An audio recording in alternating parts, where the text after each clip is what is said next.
is the troll capital of the world. About 10,000 people live in Mount Horeb. It is a one stoplight town. None of us could have imagined what happened in our community. My daughter was going to transition from being a boy to a girl in first grade. And one of the plans that we had set up with the school psychologist at the time was to read the book I Am Jazz to her class and to the other kids on the same floor as her in school. It's written from the perspective of a child just like our daughter, and in very simple terms explains what exactly is going on. I first heard about the reading from our neighbors across the street. My friend Erin said, hey, look at this letter that we received from our kids' class. It's that this book called I Am Jazz is going to be read. In the letter, they'd said, if you would like your child to opt out of this lesson, please just let us know. Obviously, it backfired. A parent in the Mount Horeb School District that received that letter had contacted this group. The Liberty Council sent this letter threatening to sue teachers in the school district, and the school district ended up canceling the reading. I didn't know the family, I didn't know this kiddo, but that didn't matter. We had to do something. I mean, there just wasn't a question. The only idea that really came to me was that we just needed to read the book anyway. So I went to the Mount Horeb Public Library and I reserved a small conference room. I did expect probably 20, 25 people at the very most to show up. They had 80 chairs, I think, initially set up for people, and I thought, oh, this will be too many. When I started getting close to the library, I started noticing the streets were full of cars. And I was thinking, oh my gosh, how many people are really here? People just kept streaming in and finding spots on the ground in between stacks of books, packed 10 deep. And I walked in the door and I was dumbfounded because the whole library was packed. I couldn't even believe how many people were there. Nearly 600 people showed up at the library that night. I had never seen close to that many people in the library before. It was just amazing. And I never imagined that was what was going to happen. I just remember feeling very overwhelmed that Mount Horeb was coming together in this way to support our family, especially when they didn't even know who we were. Nobody knew who this family was. There were no protesters. There was not a single person there speaking out in a negative way. No trolls? No trolls! Their attempt to stop this discussion about transgender children and transgender youth really backfired on them because it spearheaded a campaign for inclusivity on kids like this. Any of us can take action. You really can just reserve a room in a library and read a book and have an impact bigger than you ever imagined.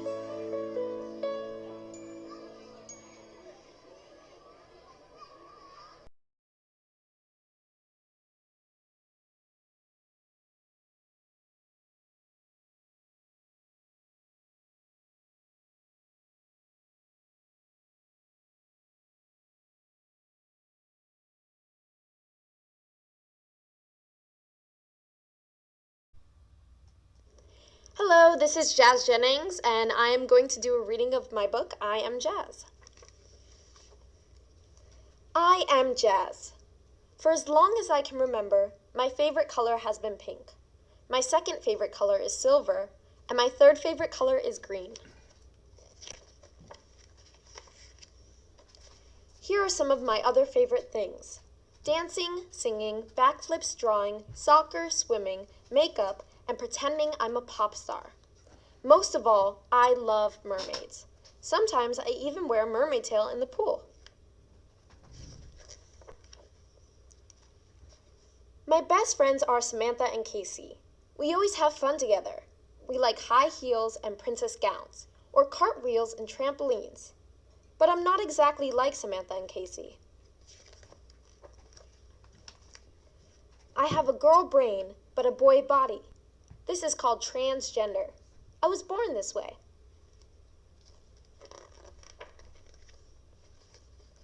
When I was very little, and my mom would say, "You're such a good boy," I would say, "No, Mama, good girl." At first, my family was confused. They'd always thought of me as a boy. As I got a little older, I hardly ever played with trucks or tools or superheroes, only princesses and mermaid costumes.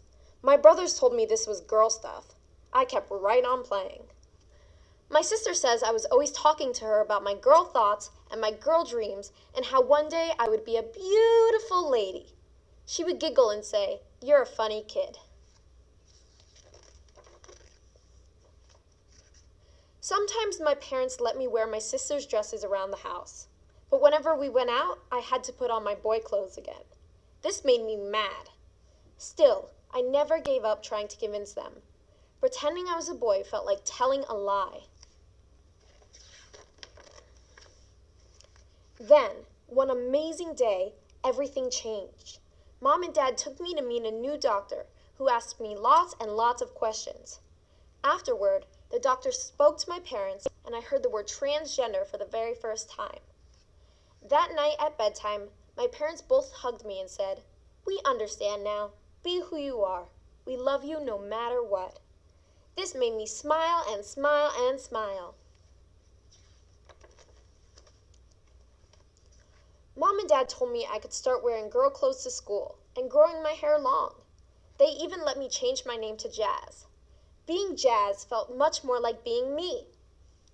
Mom said that being Jazz would make me different from the other kids at school, but that being different is okay. What's important, she said, is that I'm happy with who I am. Being Jazz caused some other people to be confused too, like the teachers at school. At the beginning of the year, they wanted me to use the boys' bathroom and play on the boys' team in gym class, but that didn't feel normal to me at all. I was so happy when the teachers changed their minds. I can't imagine not playing on the same team as Casey and Samantha. Even today, there are kids who tease me, or call me by a boy name, or ignore me altogether. This makes me feel crummy. Then, I remember that the kids who get to know me usually want to be my friend. They say I'm one of the nicest girls at school. I don't mind being different. Different is special. I think what matters most is what a person is like inside. And inside, I am happy. I am having fun. I am proud. I am Jazz. To all of the kids out there who are hearing this book for the first time, I just want to say that you can be like Jazz. You could be your true self. I know that it's hard living in this world and that sometimes people just don't understand. But if you just stay strong and keep moving forward and just stay true to who you are no matter what, then one day things will get better and you will be able to live your life as your true and authentic self. So always love yourself and always spread that love to the world around you because you are beautiful no matter what.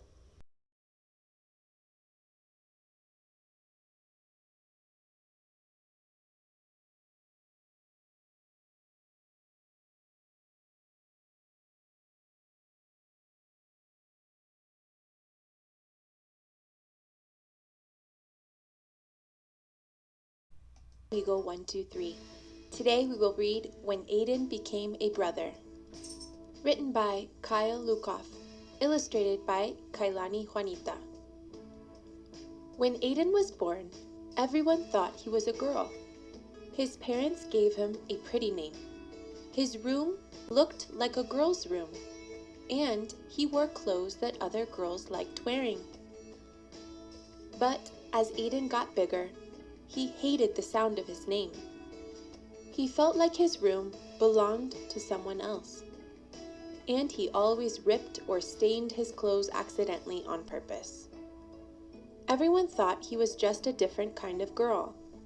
Some girls had rooms full of science experiments and bug collections. Lots of girls didn't wear dresses. But Aiden didn't feel like any kind of girl. He was really another kind of boy. It was hard to tell his parents what he knew about himself, but it was even harder not to. It took everyone some time to adjust, and they learned a lot from other families with transgender kids like him. Aiden explored different ways of being a boy. He tried out lots of names until one stuck. They changed his bedroom into a place where he belonged. He also took much better care of his new clothes. Then one day, Mom and Dad had something to tell him. "I'm going to have a baby," Mom announced. "A baby?" Aiden said. "Does that mean I get to be the big brother?" "Of course," said Dad, ruffling his hair. Aiden thought that being a big brother was an important job for a boy like him.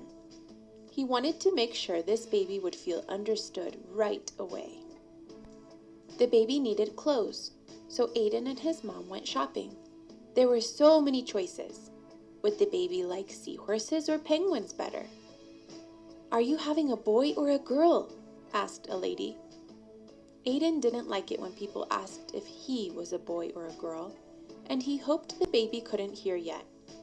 He was glad when Mom just smiled and said, "I'm having a baby." The baby's room needed to be painted, so Aiden and his dad went to the hardware store. Dad chose a gallon of sky blue paint, and Aiden added a fluffy cloud white. "Are you excited for your new brother or sister?" asked the paint guy. "I'm excited to be a big brother," Aiden said. The paint guy looked confused. Aiden could tell that he wanted to ask a different question and was glad to have his dad there. The big rollers were fun to paint with. "This room feels just like being outside," Aiden exclaimed. He had always felt trapped in his bedroom before they fixed it, but his new sibling wouldn't have to feel that way. "You're right," said Dad. "Let's make some shapes in the clouds." Every baby needs a name. Aiden loved getting to choose his own, but he remembered that it had been hard for his parents to let go of the name they gave him. He looked for names that could fit this new person no matter who they grew up to be. Babies need someone to read to them, so Aiden practiced and practiced and practiced. Dad wanted to teach Aiden how to change diapers. Maybe later," said Aiden. He decided that picking flowers for his mom was more important. 2 weeks before the baby's due date, Aiden started to worry. Maybe he should have picked different clothes. The blue walls might be too bright. He wished he could ask the baby which name they liked best.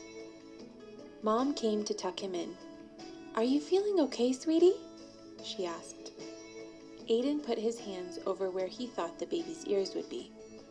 "Do you think the baby will be happy with everything?" he whispered. "I don't want them to feel like I did when I was little. But what if I get everything wrong? What if I don't know how to be a good big brother?" Mom hugged him tight. "When you were born, we didn't know you were going to be our son. We made some mistakes, but you helped us fix them. And you taught us how important it is to love someone for exactly who they are. This baby is so lucky to have you, and so are we." The next morning, Aiden found the boxes of his old baby pictures. He looked so different back then. It hadn't been easy, but he liked the boy he was growing into. Maybe everything wouldn't be perfect for this baby. Maybe he would have to fix mistakes he didn't even know he was making. And maybe that was okay. Aiden knew how to love someone, and that was the most important part of being a brother.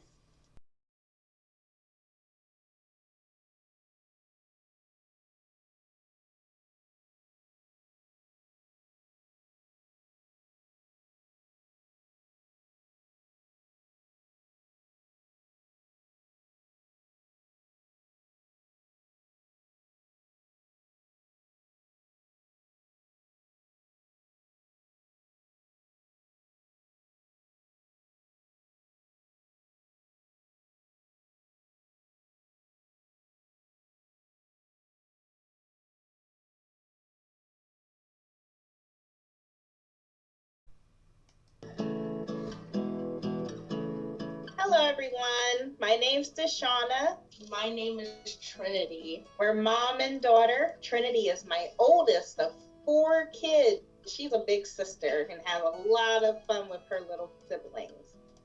We wrote My Rainbow, and this book was based on a true event of a time when Trinity was a little younger and I made her a beautiful rainbow for her hair.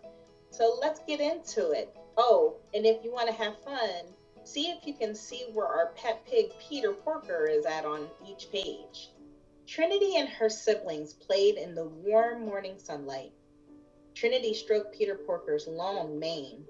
She loved soft things, just like many kids with autism, and Peter's hair was perfect. Music sang from Lucian's cello, enveloping the room in tranquility and making it feel safe. Let's play, Trin, Hyperion said. Their sparkly shirt glittered like stars.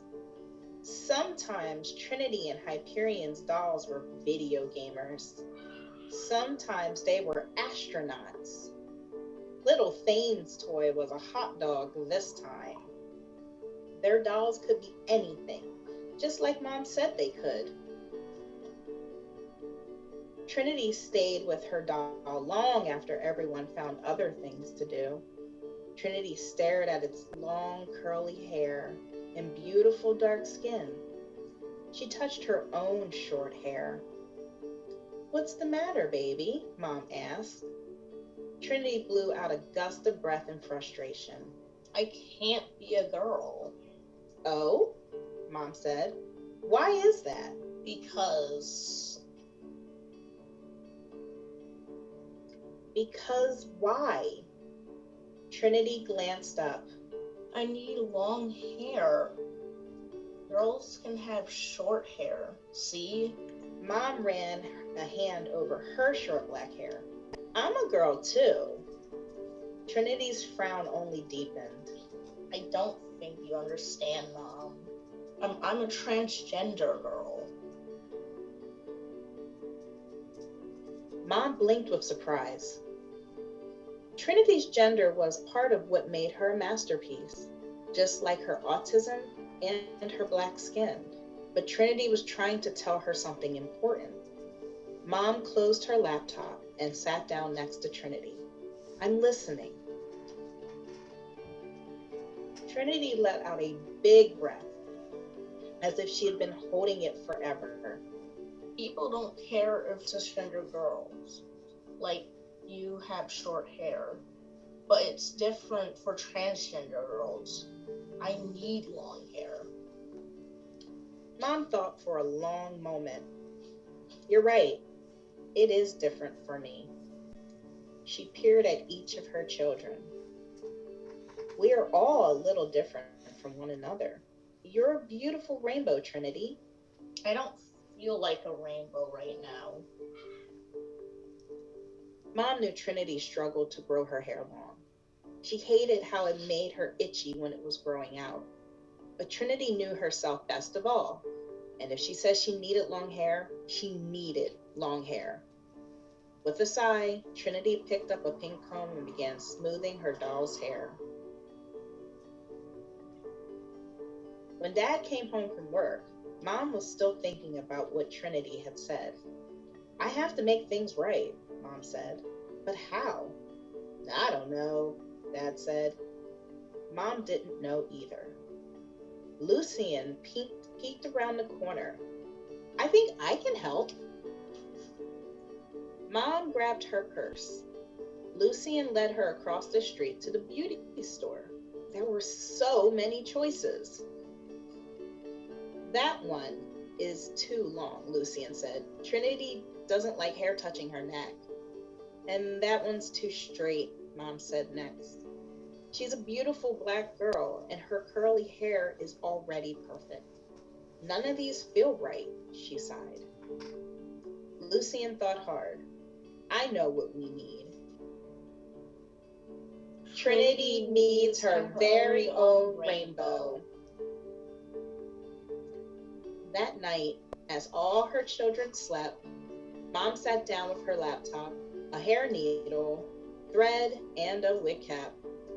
She had never made a wig before. She threaded the hair into the cap like the online video showed. She sewed late into the night, weaving love into every row. The wig had to be just right for Trinity. She poked herself with the needle a few times, got the thread tangled in the curls, and had to chase Peter when he snatched a strand of curly purple hair. But she weaved and weaved until the clock struck 3 a.m. Finally, she dozed off, hoping her daughter would love it. Mom awoke to the sound of sniffling and sobbing. She gasped. Trinity was crying. Mom dashed to the bathroom.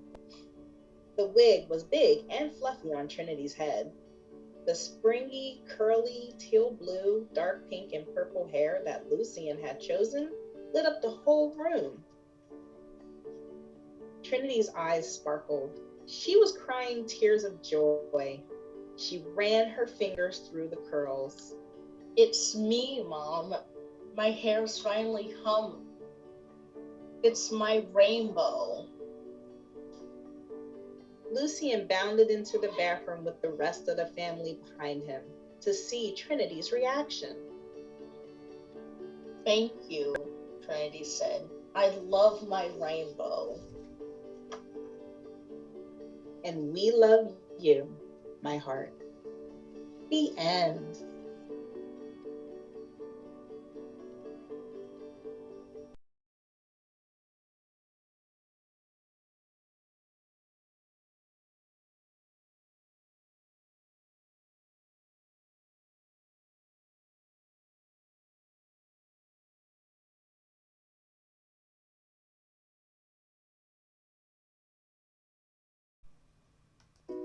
Red, a crayon story, written and illustrated by Michael Hall.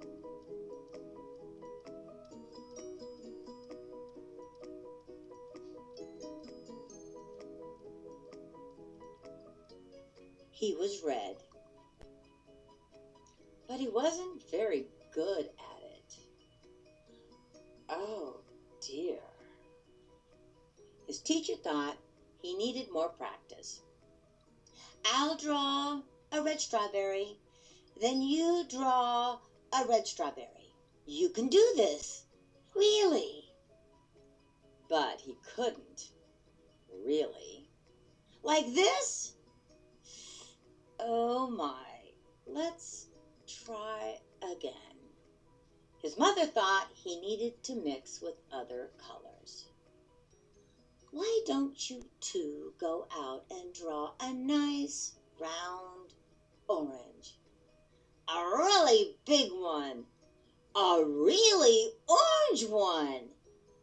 But they made a big greenish one. Yuck. Oops. His grandparents thought he wasn't warm enough. Your class is making self-portraits for Parents' Night. Wear this warm red scarf. Nice, it's so you. But it so wasn't. Oh, dear me. Everyone seemed to have something to say. Sometimes I wonder if he's red at all. Oh, don't be silly. It says red on his label. He came that way from the factory. Frankly, I don't think he's very bright. Well, I think he's lazy. Right. He's got to press harder. Really apply himself. Give him some time. He'll catch on. Of course he will. But he didn't catch on. Green frog, black sheep, brown cow, red. Ugh. All the art supplies wanted to help. The masking tape thought he was broken inside. This will help hold you together. The scissors thought his label was too tight. One snip should do it. I thought he wasn't sharp enough. Stay Still now, still. But even with all our help and all his hard work, he just couldn't get the hang of it. One day, he met a new friend. Will you make a blue ocean for my boat? I can't. I'm red. Will you try? So he did. Thank you is perfect. You're welcome. It was easy. And he didn't stop there. Blue jeans, blue bells, blue bird, blueberries, blue whale. I'm blue. He was blue. And everyone was talking. My son is brilliant. Who could have known he was blue? I always said he was blue. It was obvious. His blue ocean really lifted me. All of his work makes me happy. His blue strawberries are my favorites. He's so intense. I'm going to make a green lizard with him, a really big one.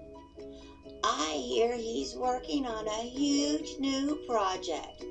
He's really reaching for the sky. And he really was.